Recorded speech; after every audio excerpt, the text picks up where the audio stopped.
आज की कक्षा में आपका हार्दिक स्वागत है। तो बच्चे, आज हम बात करेंगे वर्ण विचार के बारे में। देखिए, सबसे पहले जब हम वर्ण विचार के बारे में बात कर रहे हैं तो सबसे पहले हमें पता होना चाहिए कि वर्ण होता क्या है। तो बच्चे, बात करते हैं कि वर्ण क्या होता है। देखिए, सबको पता होता है कि वर्ण भाषा की सबसे छोटी इकाई वर्ण है। यानी कि भाषा की सबसे छोटी इकाई क्या होती है बच्चे? वर्ण होती है। इस बात की जानकारी सभी को है, लेकिन इससे अतिरिक्त कुछ अन्य जानकारी हैं जो मैं आपको बताना चाहूँगी। बच्चे, इस बात में और इस बात में एक अंतर है। देखिए, भाषा की सार्थक या छोटी इकाई या भाषा की सबसे छोटी इकाई, अगर सबसे छोटी इकाई की बात होती है तो वहाँ पे हम वर्ण को लगाएंगे, वर्ण को वर्ण का नाम देंगे।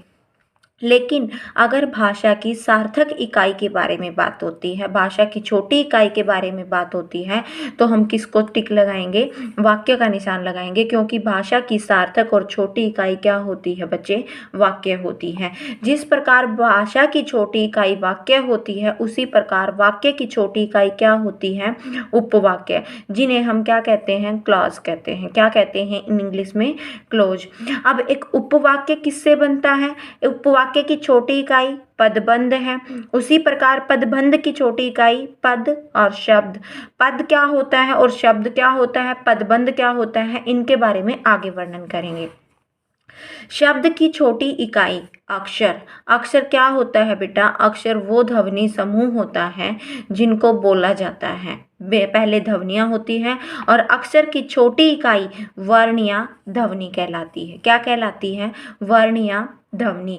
तो ये जो अन्य महत्वपूर्ण जानकारी यहाँ पे दी गई है बच्चे, इसको याद रखेंगे, क्योंकि हम सिर्फ इतना पढ़ते हैं कि भाषा की छोटी इकाई, यानी कि भाषा की सबसे छोटी इकाई क्या है? वर्ण है। भाषा की सबसे छोटी इकाई क्या है बच्चे? वर्ण है। हम सिर्फ इतना ही पढ़ते हैं। बच्चे, अब आगे बात करते हैं वर्णमाला के बारे में। देखिए, हमने पढ़ा कि भाषा की छोटी इकाई, हम सिर्फ इतना ही याद रखते हैं कि भाषा की सबसे छोटी इकाई वर्ण, सभी बच्चों को पता होता है और हम आराम से टिक करके आते हैं। लेकिन प्रश्न को घुमाया जाता है और आपसे पूछा जाता है कि भाषा की सार्थक इकाई क्या है, तो वहाँ पे किसका निशान आएगा? वाक्य का। किसका निशान आएगा बच्चे? वाक्य का। फिर बात करते हैं वाक्य की छोटी इकाई, तो उपवाक्य, और उपवाक्य की छोटी इकाई पदबंध, और पदबंध की छोटी इकाई पद या शब्द। एक शब्द, एक पद तब बनता है पहले अगर सिर्फ हमने यहाँ पे जैसे लिखा राम, अगर राम लिखा है तो वो एक शब्द है, लेकिन जब इस राम का प्रयोग एक वाक्य में किया जाता है तो वो क्या बन जाता है बच्चे? पद बन जाता है। क्या बन जाता है बच्चे? पद।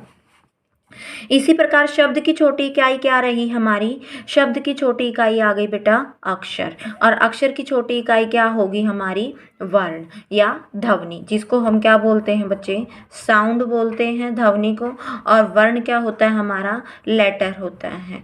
क्या होता है? लेटर। अब बात करते हैं बच्चे वर्णमाला की। तो वर्णमाला क्या होता है बच्चे हमारा? वर्णमाला हमारा होता है किसी भी भाषा में, चाहे वो इंग्लिश की है, हिंदी की है या कोई अन्य और भाषा है, जितने उसके वर्ण होते हैं वो क्या कहलाते हैं? उनका निश्चित समूह से क्या बनता है? वर्णमाला बनती है।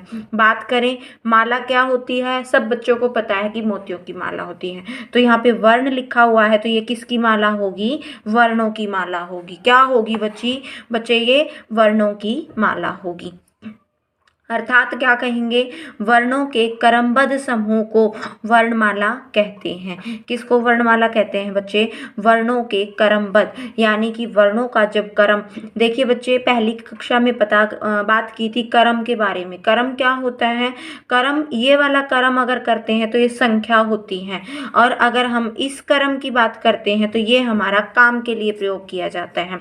तो यहाँ पे अगर वर्णों के संख्याबद्ध समूह को, यानी कि जब उनकी संख्या को एक समूह में लगाया जाता है तो वो क्या कहलाती है? हमारी वर्णमाला कहलाती है।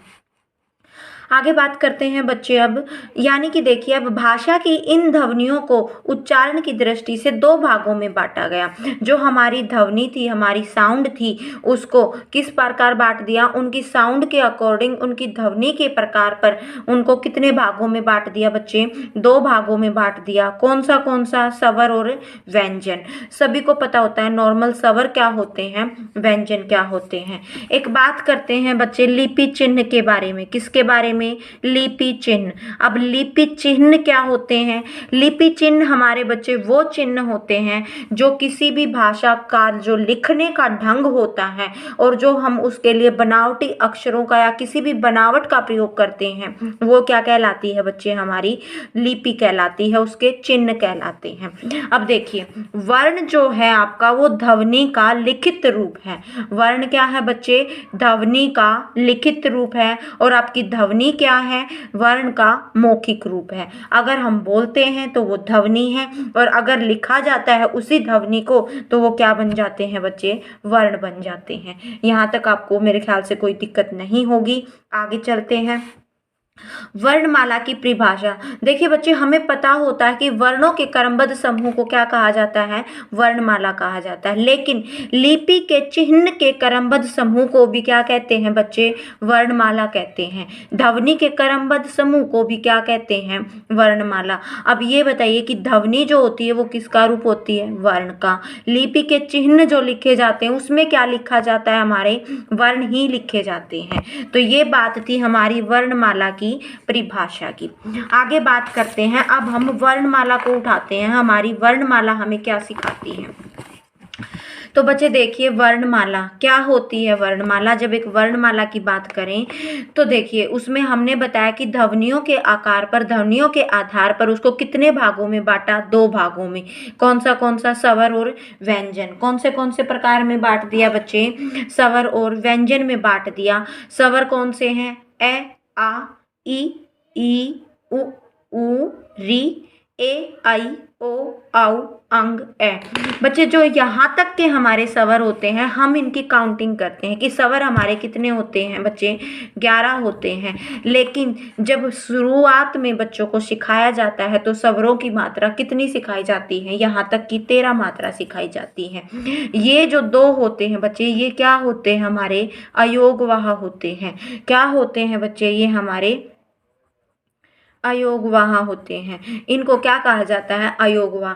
बाद में जब पढ़ा जाता है, शुरू में तो इनको हम स्वरों में ही काउंट करते हैं, लेकिन अंग और अह जो होते हैं ये अयोगवाह होते हैं, और ना इनको स्वरों में शामिल किया जाता है बच्चे, और ना इनको व्यंजनों में शामिल किया जाता है। तो हमारे स्वर कितने हो गए बच्चे? हमारे स्वर हो गए 11। और जो हमारा री स्वर है, ये हमारा किसका स्वर है बच्चे? संस्कृत का स्वर है। किसका स्वर है?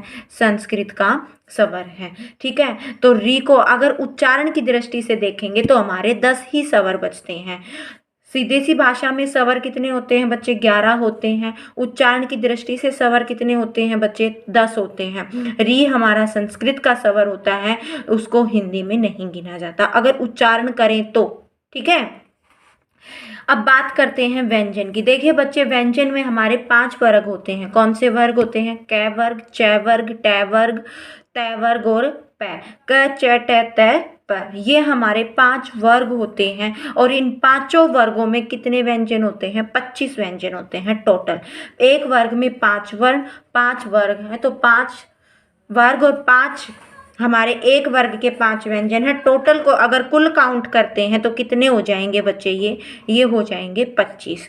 अब बात करें बच्चे, देखो कैसे लेकर मैं तक आपके कितने। अब बात करते हैं कि स्वर क्या होते हैं और व्यंजन क्या होते हैं।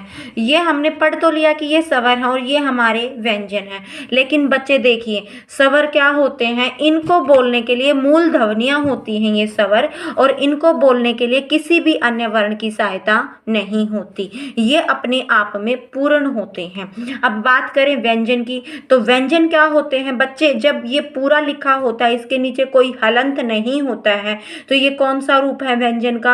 ये व्यंजन स्वरों के साथ बोले जा रहे हैं। अगर स्वर रहित व्यंजन आप देखेंगे तो स्वर रहित व्यंजन आपको ऐसे मिलेगा, और एक पूर्ण व्यंजन जब कब मिलता है वो ऐसे होता है, इसमें ए शामिल नहीं होता, और इसको ए मिला दिया जाता है जब ये कै बनता है। क्या बनता है? कै। अदरवाइज ये अगर पूर्ण स्वर रहित व्यंजन है तो इसको क्या कहेंगे? क बोलेंगे। क्या बोलेंगे बच्चे? क। तो इनको देखेंगे एक बार। क, ख, ग, घ, अड़, च, छ, ज, झ, य, ट, ठ, ड, ढ, न। हाँ बच्चे, ट, ठ, ड, ढ, न, ये कौन से व्यंजन होते हैं बच्चे? हमारे कठोर व्यंजन होते हैं। कौन से व्यंजन बोला जाता है? ट वर्ग जो हमारा होता है ये कठोर व्यंजन में आते हैं। किस में आते हैं बच्चे? कठोर व्यंजन में। अब बात करें इन दो व्यंजनों की। अब ये दो जो व्यंजन होते हैं ये द्विगुण व्यंजन कहलाते हैं। क्या कहलाते हैं? द्विगुण व्यंजन कहलाते हैं। इन व्यंजनों को क्या कहा जाता है? ताड़न जात व्यंजन भी बोला जाता है। तो बच्चे ये कौन से व्यंजन बोले जाते हैं? ताड़न जात व्यंजन बोले जाते हैं। इनको द्विगुण व्यंजन भी बोलते हैं, ताड़न जात व्यंजन भी बोलते हैं और इनको उत्क्षिप्त व्यंजन भी बोला जाता है। इनको उत्क्षिप्त व्यंजन, ताड़न जात व्यंजन और आपका द्विगुण व्यंजन क्यों बोला गया बच्चे? इनको द्विगुण व्यंजन इसलिए बोला गया क्योंकि जो ये व्यंजन होते हैं ये व्यंजन हमारे क्या होते हैं बच्चे?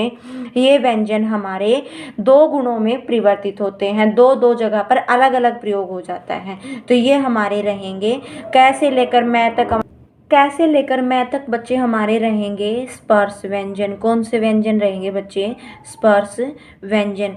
यह र ल व और ये व्यंजन जो हमारे व्यंजनों के प्रकार होते हैं ये हमारे कौन से व्यंजन हैं बच्चे? ये हमारे संयुक्त व्यंजन है। कौन से व्यंजन है? संयुक्त। और ये वाले व्यंजन, ये व्यंजन कौन से हैं बच्चे? अंतस्थ व्यंजन। कौन से व्यंजन है आपके? अंश। और स, ह ये आपके ऊष्म व्यंजन होंगे। इनके बारे में आगे पढ़ेंगे। ठीक है, आगे निकालते हैं बच्चे स्वर। अब स्वरों की बात करें, ठीक है, स्वर के बारे में हम पार्ट नंबर 2 वीडियो में पढ़ेंगे। ठीक है, धन्यवाद।